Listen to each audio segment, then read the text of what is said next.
ప్రభుత్వం ప్రకటించిన కనీస మద్దతు ధర 3,720 రూపాయలు వస్తుందని చెప్పి నెల రోజులు అక్కడే ఉండి ఎదురు చూపులు చూసి చివరికి బేజారైపోయి క్వింటాల్కు 50 రూపాయలు లంచం అడిగితే మొదలు కొన్ని బ్యాగులకు లంచం కూడా ఇచ్చి తొందరగా జోక్తారేమో, నా పైసలు నాకు వస్తాయేమో, నా ముగ్గురు పిల్లలకు ఏమన్నా సాయం అవుతుందేమో అని చెప్పి కోషిష్ చేసి ఆఖరికి నెల రోజుల తర్వాత బేజారైపోయి మరి అక్కడనే విషయం దాగి తన పంట కుప్ప మీదనే అక్కడనే సిరికొండ మార్కెట్ యార్డ్లో సోదరుడు పాండురంగ గారు చనిపోవడం జరిగింది.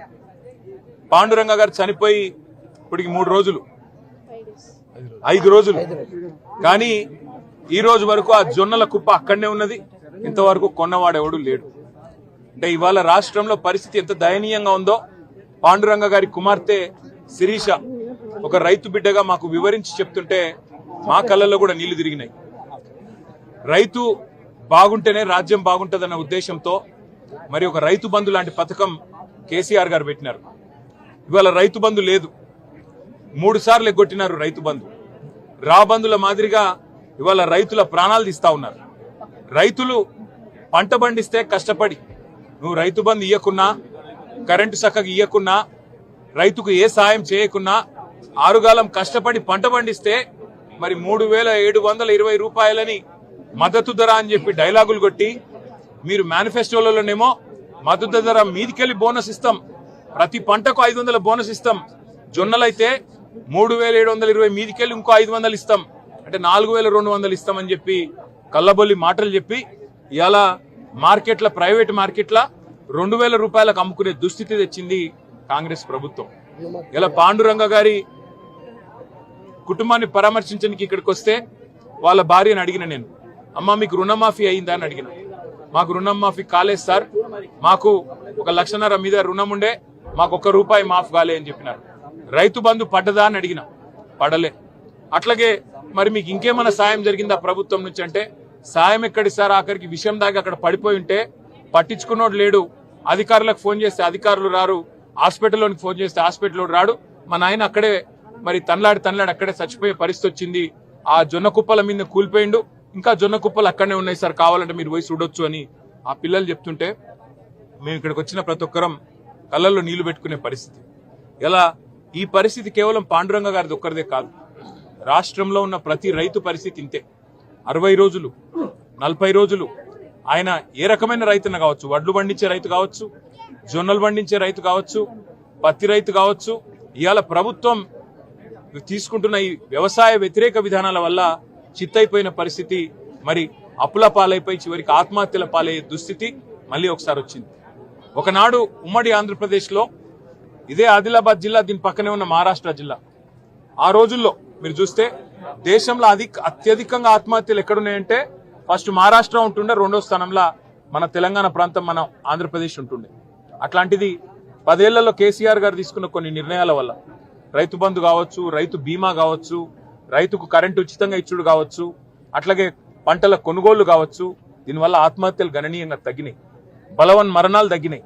కానీ మళ్ళొక్కసారి ఈ దౌర్భాగ్యపు కాంగ్రెస్ ప్రభుత్వం వచ్చిన తర్వాత ఇవాళ కుటుంబాలు మళ్ళీ ఒక్కసారి 3 పిల్లలు, భార్య, చిన్న పిల్లలు, అందరు ఇంకా చదువుకుంటున్న వయసులో ఉన్నోళ్ళు, వాళ్ళందరూ రోడ్డున పడే పరిస్థితి వచ్చింది.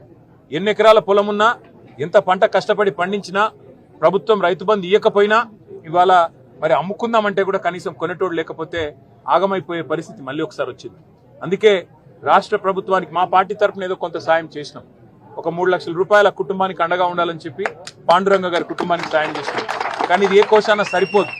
వాళ్ళకున్న అప్పులకు, వాళ్ళకున్న అవస్థలకు కనీసం మీరు రైతు బీమా కూడా ప్రీమియం కడతలేరు.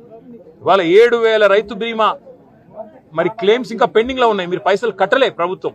కేసీఆర్ గారు ఒక మంచి ఆలోచన చూడబెట్టిన కార్యక్రమం, ఇట్నే ఎవరైనా రైతు చనిపోతే అది సహజ మరణమైనా, ప్రమాదవశాత్తు చనిపోయినా, బలవంతపు మరణమైనా ఆ కుటుంబంకి ఏం కావద్దని చెప్పి 5 లక్షల బీమా ఇచ్చే కార్యక్రమాన్ని కేసీఆర్ గారు దేశంలో మొదటిసారి పెట్టిండు. ఇలా దానికి కూడా ప్రీమియం కట్టడానికి మీకు మనసు వస్తలేదు. ఎందుకంటే మీకు బాధ ఏమంటే రైతు బీమా అంటే కేసీఆర్ యాదికి వస్తాడు, రైతు బంధు అంటే కేసీఆర్ యాదికి వస్తాడు, 24 గంటల కరెంట్ అంటే కేసీఆర్ యాదికి వస్తాడు. మేము ప్రభుత్వానికి చేతులు జోడించి చెప్పేది, ఎలక్షన్లప్పుడు రాజకీయాలు చేద్దాం, ఎలక్షన్లప్పుడు కొట్లాడుకుందాం. ప్రజలు ఎవరిని గెలిపిస్తే వాళ్ళు కుర్చీలో కూర్చుంటారు. కానీ మా మీద కోపం ఇవాళ రైతుల మీద తీయకండి. కేసీఆర్ పెట్టిన పథకం మీకు ఇష్టం లేకపోతే పేరు మార్చుకో, ఇందిరమ్మ బంధన్ పెట్టుకో, ఇంకో బంధన్ పెట్టుకో, ఏదో ఒకటి పెట్టుకో.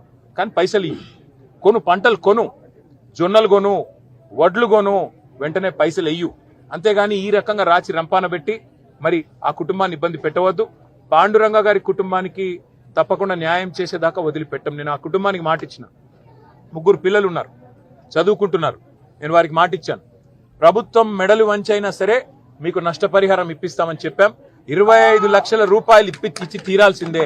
ఒక్కొక్క రైతు ఎవరైతే చనిపోయినాడో ఇవి ఖచ్చితంగా ప్రభుత్వము మరి ఉద్దేశపూర్వకంగా పంటలు కొనకపోవడం వల్ల, ప్రభుత్వం మీరు కావలసుకునే ఇవాళ పంటలు కొనకుండా ఎగ్గొట్టడం వల్ల, మీరు తప్పించుకునే ధోరణి అవలంబించడం వల్లనే రైతులు ఇవాళ మరి మార్కెట్ యార్డ్లలోనే విషం దాగి చచ్చిపోయే రోజులు వచ్చినాయి.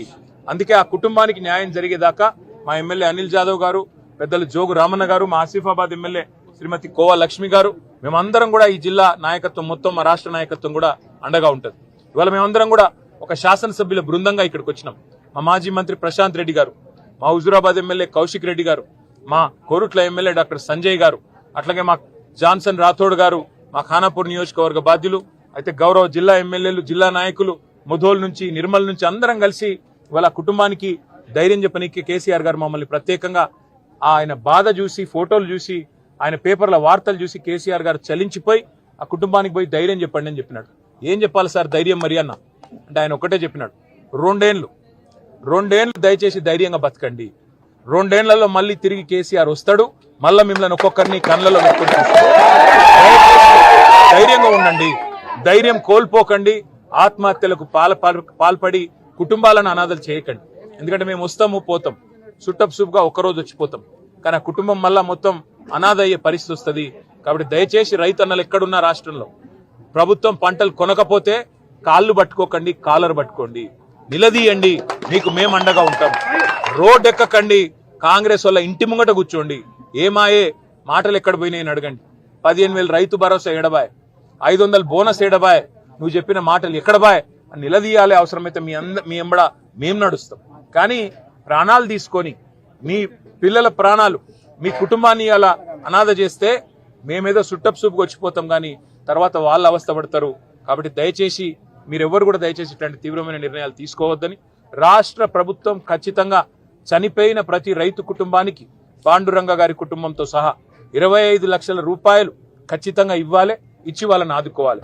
చదువుకునే పిల్లలుంటే అవసరమైతే వాళ్ళకి ప్రత్యేకంగా ఉద్యోగం ఇవ్వాలి. ఎందుకంటే నువ్వు ధాన్యం కొనక, నువ్వు లంచం సిస్టమ్ పెట్టి, క్వింటాల్కి 50 రూపాయలని పెట్టి లారీలో ఎక్కించేందుకు లంచం, దించేందుకు లంచం, ఆఖరికి సంచులు ఇయ్యవు, బార్దాని ఇయ్యవు, సుతిలు ఇయ్యవు, ఏది ఇయ్యవు. ఇవాళ ఆఖరికి మంచిలు లేవు ఎండాకాలంలో మార్కెట్ యార్డ్లలో. ఇటువంటి గోసబుచ్చుకొని ఇవాళ నువ్వు రైతుల ప్రాణాలు తీసుకుంటే అవి ఖచ్చితంగా ప్రభుత్వం చేయించిన హత్యలే, నువ్వు చేయించిన హత్యలే రేవంత్ రెడ్డి. అందుకే వాళ్ళని ఆదుకునే బాధ్యత, ఆ కుటుంబాలను అండగా నిలబడాల్సిన బాధ్యత రాష్ట్ర ప్రభుత్వం మీద ఉన్నది. 25 లక్షల రూపాయలు ఒక్కొక్క కుటుంబానికి ఇచ్చి తీరాలే, ఇవ్వకపోతే వదిలిపెట్టాం. రైతులకు కూడా మేము చెప్తా ఉన్నాం, బోత్ నియోజకవర్గంలో అండగా ఉండండి. ఎక్కడ ఏ రైతు కుటుంబం కష్టంలో ఉంటే ఒక కాకి కష్టం వస్తే అన్ని కాకులు వచ్చి ఆలుతాయి. అట్లనే మనం కూడా దగ్గర ఉండి కష్టపడి వాళ్ళని కాపాడుకుందాం. ఈ ఊరు పున్నా గ్రామంలో కూడా మరి మిగతా సోదరులు కూడా పాప మా కుటుంబానికి అండగా నిలబడ్డారని తెలిసింది. లాస్ట్ 4 డేస్ నుంచి మా ఎమ్మెల్యే గారు కూడా ఇప్పటికి 2 సార్లు వచ్చినారు, రామన్న గారు వచ్చినారు. మేమందరం కూడా కుటుంబానికి అండగా ఉంటాం. మీడియాకు కూడా ఈ విషయాన్ని మరి రాష్ట్ర స్థాయికి, రాష్ట్ర ప్రజల దృష్టికి కూడా తీసుకొచ్చినందుకు పత్రికలకు, మా పత్రికా విలేకరులకు కూడా ధన్యవాదాలు తెలుపుతూ ఆ కుటుంబానికి అండగా ఉంటాం, ధైర్యంగా ఉండాలని నా ప్రార్థన. కేంద్రం సపోర్ట్ చేయకుండా అన్ని రకాల పంటలు రికార్డ్ స్థాయిలో కొనుగోలు చేశాము, బీఆర్ఎస్ వాళ్ళు రైతులను రెచ్చగొట్టే విధానాలు అవలంబిస్తున్నారు కాంగ్రెస్ నేతలు అంటున్నారు. మరి నిజంగానే రికార్డు స్థాయిలో కొంటే పాండురంగ ఎందుకు చచ్చిపోయింది?